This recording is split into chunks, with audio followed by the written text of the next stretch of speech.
Hello, and welcome to our brand new YouTube series, In Conversation With. I'm Eva Bishop, and I am Communications Director for the climate and nature charity Beaver Trust. And I'm Sophie Pavel, and I coordinate communications with Eva. We are also climate activists, and in this special series to acknowledge COP26, we're letting you be a fly on the wall on a chat between two inspirational figures about some of the key topics at COP26. Yes, this is going to be great fun, bite-sized snippets of insight that won't take up too much of your time, but may well resonate with you. We want this to be something that you can fit easily into your day, but enough to give you some serious food for thought around all that hustle and noise at COP26.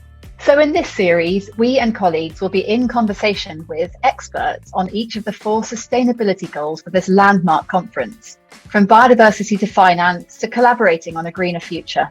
We've got some fascinating conversations lined up for you here. So without further ado, welcome to this conversation.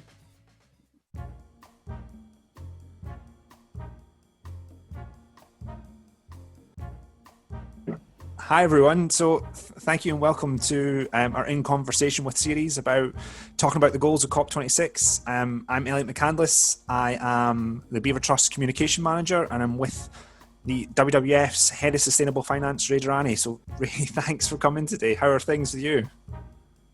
Good, Elliot. Yeah, it's a week before COP, so there's a lot going on and a busy time on sustainable finance, which is great. So can't complain about the busyness, and hope we can really make a difference this side of Christmas. Fingers crossed. I think I want to say before we get into COP and get into everything else, I just wanted to talk about have the opportunity with you to talk about Our Planet Too Big to Fail. I think it was amazing for me. So I'm a chartered accountant, so I've studied finance. So to see the two worlds of David Attenborough and all the footage combined with talking about how we can realistically make changes to the finance system and the economic system to actually kind of ecological restoration and boost that, I thought it was absolutely fantastic, and it got a Green Business Award, I think, as well. It's amazing. Congratulations. Thanks, Elliot. Yeah, it's been great, and as you say, we got the Employee Engagement Campaign of the Year award at the Business Green Leaders Award recently. Fantastic. A pleasant surprise, and I think just kudos to the whole team, from people in WWF, but also Silverback Films that put it together, and we're still getting requests and views, and I think we've got 100 events now and 9,000 people plus all the online views, and we'll be showing in person at COP the finance film for the first time, the screening in person. So it's just gone really from strength to strength, and I think it's because it's making the arguments about what the finance sector can do, but also catches people emotionally about why this is important now, and why every individual can make a difference as well. Yeah, no, it's absolutely fantastic. And I think for those who've not seen it, it's less than an hour long. I think it's available on YouTube now, and you can go ahead and watch it. And it combines everything you would think of a David Attenborough series with stunning imagery, but it's talking with yourself, Ray, and Mark Carney and a lot of the other world-leading finance professionals about how the finance system, the economic system can change, and how it can actually lead to the regeneration, the bringing back our ecosystems basically, and to protect them rather than destroy them as it's historically done. So I think personally it's an incredible film, and I would definitely recommend anyone watching it. And if anyone's in the area in Glasgow and COP next week, maybe try and go along. I don't know if if they're able to, but definitely that's amazing. So are you going to COP yourself then? Are you actually going up? Yes, hoping the train strikes don't affect me and everyone else, yes. Elliot. So yeah, I'm going up for a few days is the plan, but obviously COP is a 2-week-long event. I think most of the finance stuff is focused on week 1, which starts next week. And yeah, so I'll be going up, taking the train on, I think, Tuesday, and coming back on Friday. So it'll be a quick whiz in, and engaging through a few events and in our film, and with colleagues and also externals as well. Amazing. So yeah, so take it. So what other events are you involved in? Is there any particular events that you're looking forward to? Is there anything? Because for me, I'm most interested, obviously, Finance Day. I think is it Wednesday the 3rd of November? Is it? I think Yes, there's a exactly. few events. I think Mark Carney's in one about, actually what a financial system looks like to get to net zero in the morning. I think it's like 10:45. I think for me, that's quite an engaging one as an accountant, seeing how the financial system is structured. And like, in terms of like, for me, it's all about financial reporting. And I would love to see something come out of that about, how there's more accountability for individual organizations to show their impacts on biodiversity or impacts on climate as a whole, so that, retail investors or hedge funds or that can actually make a difference. So I think, TNFD, like all these kind of things. I'm really excited about that. But I don't know, is there anything that you're particularly involved in or you're excited about, or you think that can actually might make a change? Yeah, it's a very good starting point, Elliot. I think what's great now is that the finance sector and this whole agenda is spanning from all the way from kind of government policy regulation stuff, to industry, and to what the accounting profession can do and the metrics and reporting, all the way down to what individuals can do. I think we're starting to see this whole piece together. So one thing we've been really calling for is to get the finance sector in the UK to align to the Paris Agreement.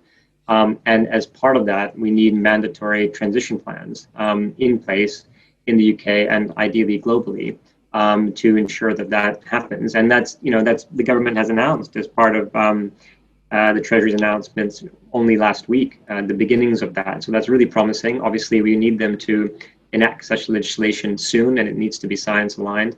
And it needs to apply to the broad swathe of the finance market. But that's in train, and I'm looking forward to seeing more announcements at COP with regards to that. But it's also, as you say, it's what the accounting profession can do, and all the way down to individuals. And that's a talk I'll be involved with. I think it's on the Finance Day on the Wednesday, around individuals. Yep. And what they can do, through their own pensions, through any investment products, through the bank accounts, etc. So, I think we've got a real movement now, and I think what we need to see is action that's in line with the science by both individuals, and importantly, also by the sector. And obviously, government has a key role to play to level the playing field and to make a lot of this stuff mandatory so that financial institutions act quickly and act in accordance with the science. And so you kind of touched on individuals there, and like pension funds and banks. Is there anything you particularly recommend, or any like retail banking societies that we should use, or is there anything that you can, what can people do basically to start that shift themselves? I think the cool thing now is that people can begin to actually align their own values to what their money's doing in the world. And the financial professionals are going to be used to getting asked this type of question, and are getting it more and more. So rather than saying, oh, you need to choose, this bank or this investment provider, it's more about everyone has a different financial picture. They engage the finance markets differently, but begin to seed your own values through the finance system, because actually, aside from recycling and flying less and eating less meat, all of which are really important, the impact any individual can have on the planet, sometimes the impact through the finance market dwarfs everything else. So, pension provision is a great example of that. Do you know where your pension is invested? Are you okay with that? And does that align to your values? Often people don't even know which companies their pension is invested in. And this is money that day in, day out, it's going to work in companies that are doing good and bad across the world. So I think it's, to me, it gets personal in that sense. And I think it's about engaging through that. And, there are leaders and laggards, whether you're talking about banks, investors, pension funds, etc., and the field is moving. So we want to kind of push the laggards as well on that journey. Yeah, because personally, I've seen like a real shift in shareholders, like retail shareholders trying to move to kind of green, even asking, because they're obviously the ultimate, the kind of management of these big companies ultimately are report to the shareholders, and they're trying to maximize shareholders' wealth. That's the way the economic system. So I've seen there's been a shift there as well. So people actually asking, the management at AGMs, or, what is your plans to be more sustainable, or where are our investments at? So stuff like that, that's what I've seen personally, which is pretty cool. But yeah, I need to review my pension after this then, definitely, to make sure to see where it's invested personally, and I'm pretty comfortable with that. Yeah, no, that's good. And I think obviously finance and economics is kind of a big thing which a lot of people really can't put their finger on, if that makes sense. When we talk about these systems, they don't seem very relatable. But I think where Our Planet Too Big to Fail was really good was it set out like 5 key aims, what the finance system can do, as in, well, what individual companies can do within the finance system or the economic system as a whole, and how we can change that.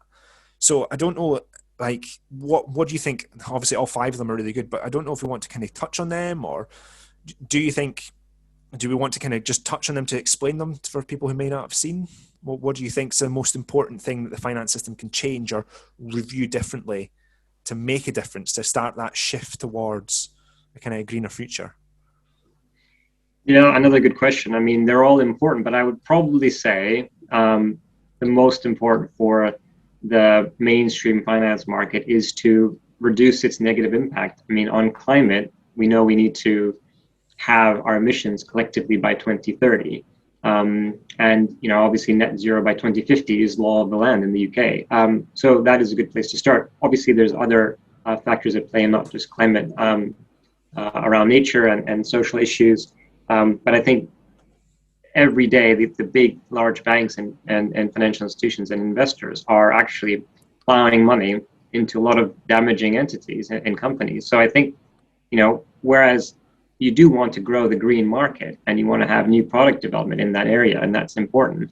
The sort of brown money or dirty money side of things just trumps in terms of size what's happening on the green side. So it's really important to actually understand how your organization, how your financial institution is affecting negatively the planet, and change that, set a path to change that in line with the science, and part of that is new products and the green space. But I think more fundamentally, it's that you cannot be destroying the planet through the financing activity, because yes, corporations have a responsibility, but who's financing them, and the financing entity behind the corporation is going to be increasingly in the limelight. And I think individuals working at these financial institutions don't want to work for institutions that are damaging the planet, whether it be through deforestation or through exacerbating climate change or social issues. I think increasingly you're not going to retain the best staff, and you're not going to retain good clients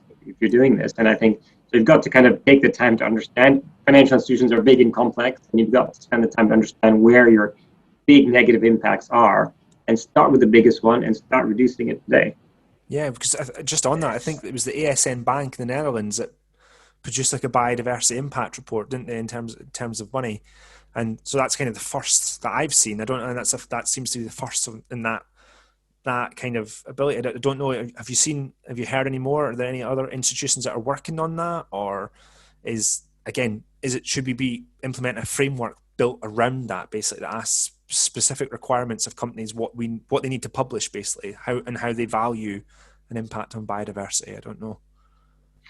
Yeah, I mean, I haven't looked at that example in detail, but I'm aware of it. And as you say, that seems to be a reasonable approach taken on the nature side, which is sort of lagging behind what's happening on the climate side. So, I mean, ideally, a financial institution will link all of this stuff together. I mean, they've been pushed by the regulators to start on the climate agenda, and we're seeing more movement. But we do need to see a lot more, and certainly this decade, where this halving emissions by 2030 is critical.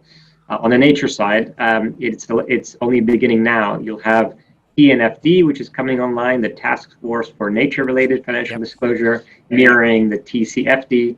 To complicate matters, the Task Force for Climate-Related Financial Disclosure, and that will help in terms of what to disclose and the metrics behind that. But it's going to be super complex around nature. So getting a handle on your nature risk, every financial institution is different. So it's difficult to say, okay, well, you use this model across investors or banks, or it'll be quite specific to the sector and to the institution.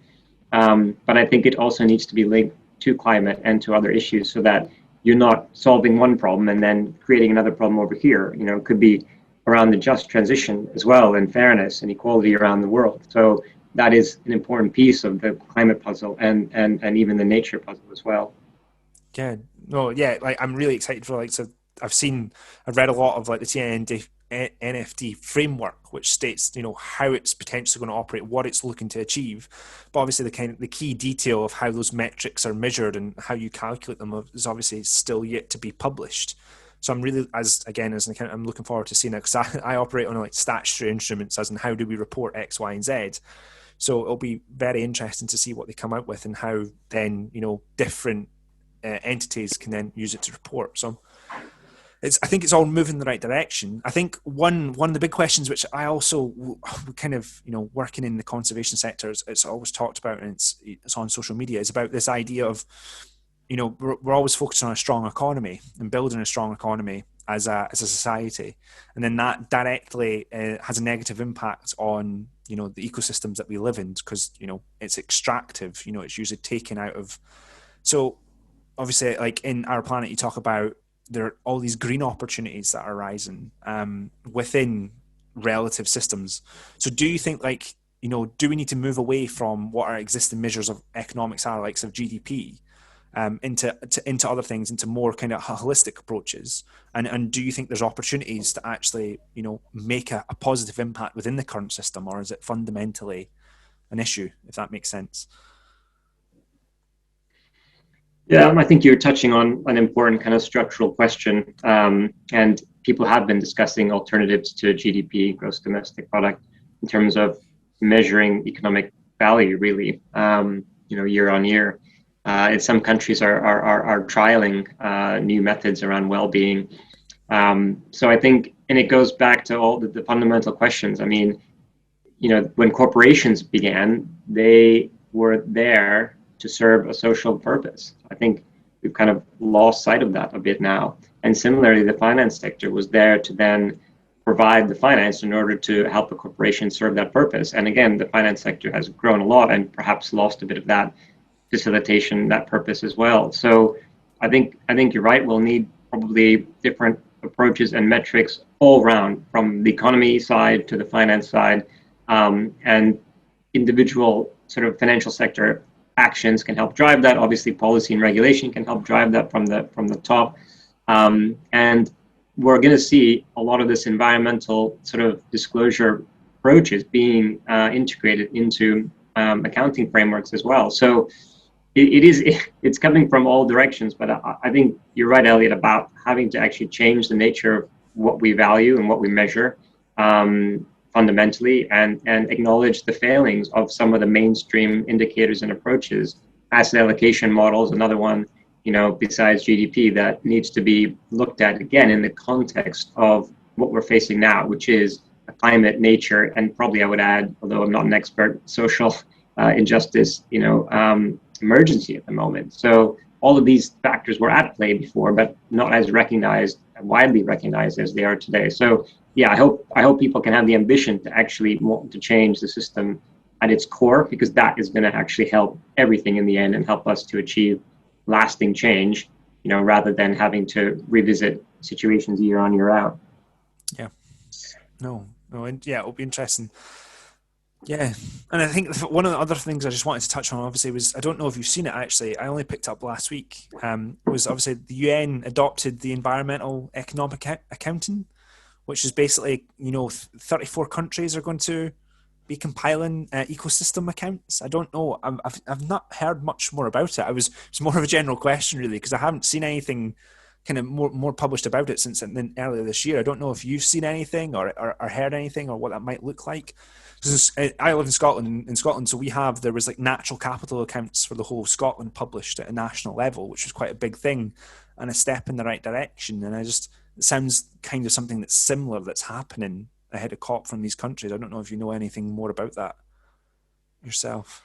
No, it's a good shout. There's so much going on at the moment. I was not aware of that specifically, but I think what I would say is that countries have wealth in the sense of financial wealth, economic wealth, but also critically kind of natural wealth. And countries and the world rely on that natural wealth, be it forest sequestration or river flow, or a countless number of what is sometimes called ecosystem services.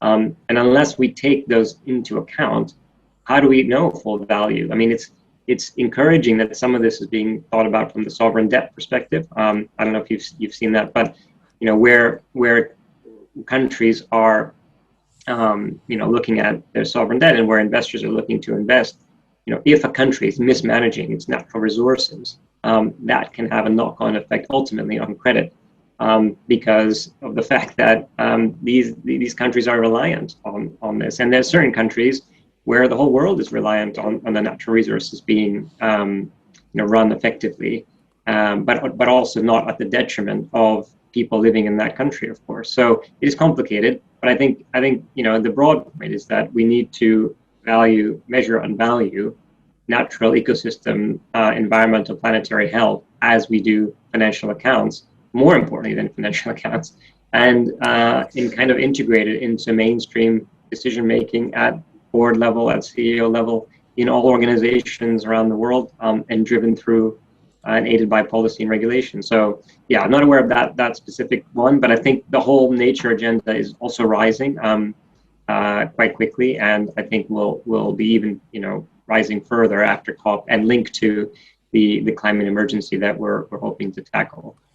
I think one of the follow-up questions about that, which is obviously going to rise, is do we, like, personally, this is probably on a personal level, but I personally think there's hope. I think I can see there's a real shift in where I've worked, and being more aware of like net zero and being more aware, and a lot where I currently work, there's a lot more going on about educating people in my line of work about this impacts. Like, so I think I trained as a chartered accountant, but we never looked at environmental economics at all. But yet I know friends who are zoologists who studied environmental economics at university. So there's no surprise there when you have like leading CEOs who aren't really aware of that if it hasn't been trained into them. So I'm starting to see that change at my level, which I find is really good.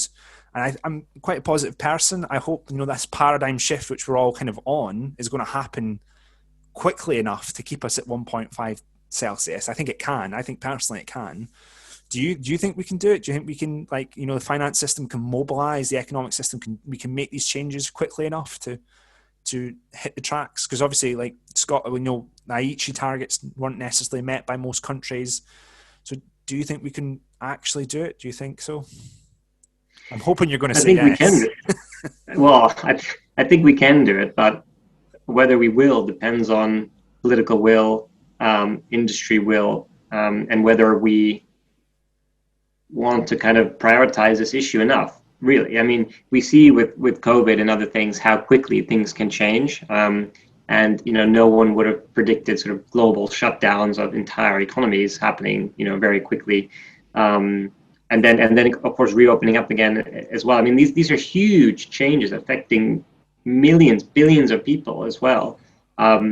So I know we can do it. I mean, when the human mind, puts its mind to something and does it sort of collaboratively, it is quite amazing. But I worry that these issues are still getting relegated, to the side when it comes to things like business interests, vested interests, short-termism, our capitalistic system as well, in a way. So I think that's the issue, that if people really decided we're gonna do this, and this is the decade, right? We know we have this decade to try to really reduce emissions, and if we don't, we tip into a new normal, which no one knows what it's going to be. I mean, there's models around it, but realistically, it's a new domain, which is very scary, with a lot of feedback loops and tipping points that we don't want to enter into. So I think that's my worry, but yes, we can definitely do it, or at least stand a very good chance. I mean, it's, we can't control the emissions, for instance, that have already happened in the past,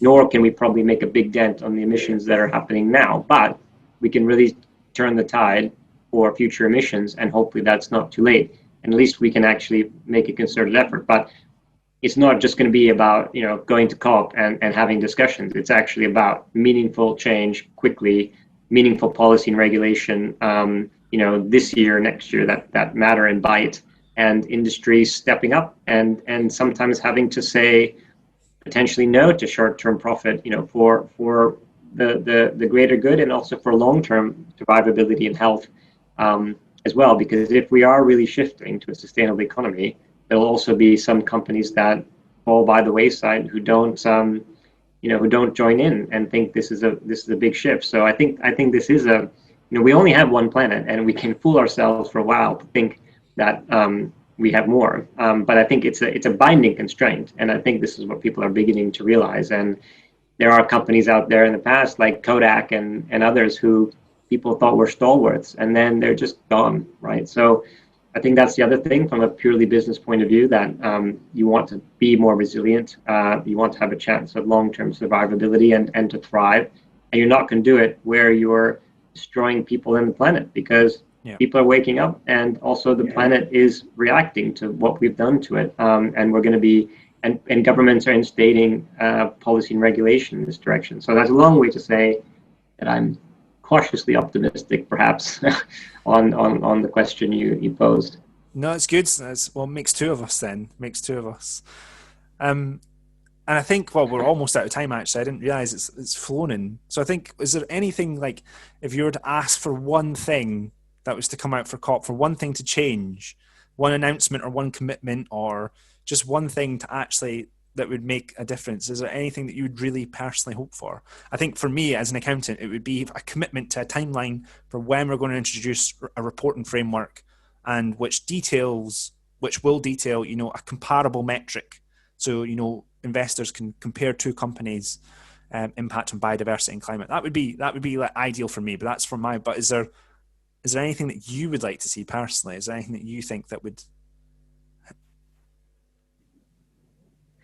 Well, there's no silver bullet, I think, in systems change. But I guess if I were to go for one, I may say that we get a global agreement to align the financial markets to net zero in the Paris Agreement, and enact as soon as possible mandatory transition plans for the finance sector and corporate sector to get us there, that are science aligned. Brilliant. Oh, that's great. Well, I think we are out of time now, so it has flown in. So thank you very much for taking the time out. I know you're really, really busy in the build up to COP, and you'll be really busy next week. So thank you very much for taking the time to speak to me. And just to reiterate, everyone who's not seen Our Planet Too Big to Fail, please do so. Go onto YouTube. And you were saying that the event at COP is it on Finance Days? Is the COP, is the screening? So you can go to also our www.ourplanet.com/finance, and that will take you direct to the link. And it is going to be at COP in a various different venues, including the evening of the 2nd of November. So get in touch about that. Or I think there's going to be another event at COP where the film will be live streamed. So there are various options to watch it, and please do. There's also shorter versions, but I would recommend the full. I think it's 42 minutes. It is worth it. I'm biased, of course, but I would recommend that. And thanks for having me on, Elliot. It's been great, and for everyone to see and hear this, and play our part in trying to secure a better future, really. Right. Well, thanks, Ray. So we'll just probably cut the recording there. I'm just letting it run because I need to end the call, and then it'll send me the link to download it. So no, thanks for that. That was brilliant. So, no problem. Yeah. Thank you for. Was that okay? Was that cool? Yeah. Was that perfect? Yeah. Yeah, I think it was quite conversational. I haven't done enough prep for COP yet, but I will at some point. So hopefully that made sense.